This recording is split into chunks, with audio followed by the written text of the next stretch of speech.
The DWG Compare feature, introduced last release, has been improved based on your feedback, so that you can compare and make changes in real time. Now when you select the drawing you want to compare to the current drawing, the differences are displayed right in the current drawing. Using the new toolbar, you can quickly toggle on and off the comparison.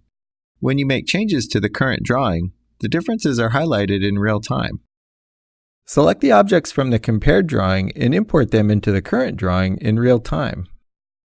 Any objects you import will automatically turn gray, indicating the objects now exist in both drawings.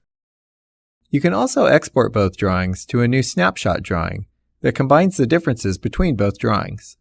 The snapshot drawing is the same as a drawing compare in previous releases. And when you select Exit Compare, the differences are no longer displayed.